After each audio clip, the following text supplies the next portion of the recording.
Bocil 21 tahun nekat ekspor. Dan ya, aku tuh si bocil 21 tahun itu.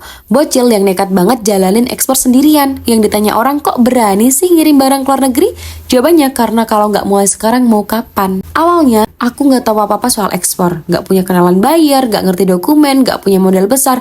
Yang aku punya cuma dua, tekad dan usaha untuk mulai. Aku adalah seorang mahasiswa di Politeknik APP Jakarta jurusan Perdagangan Internasional. Jadi, aku sudah punya basic ilmu ekspor mulai dari Incoterm, dokumen, logistik, sampai negosiasi. Tapi ilmunya nggak cuma aku simpan di kelas, aku terjun langsung ikut komunitas ekspor, ikut seminar, dan pelan-pelan aku jalanin dari bawah. Hari ini aku di Banyuwangi buat staffing 50 kontainer fish meal.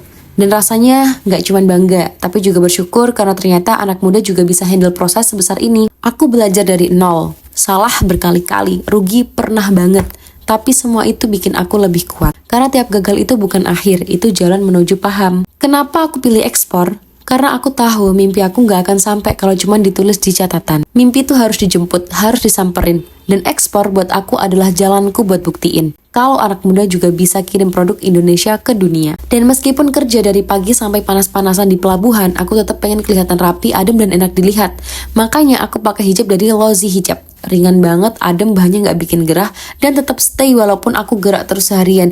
Kena angin pun dia tuh nggak gampang buat melewat, nggak gampang buat terbang. Hijab Lozi ini bukan cuma nyaman, tapi juga bagian dari perjalanan aku selama ekspor. Jadi buat kamu yang masih ragu, masih takut buat mulai karena belum jago, coba pikirkan lagi. Kalau kamu nggak mulai sekarang, mau kapan? Dan kalau bukan kamu yang mulai, mau siapa?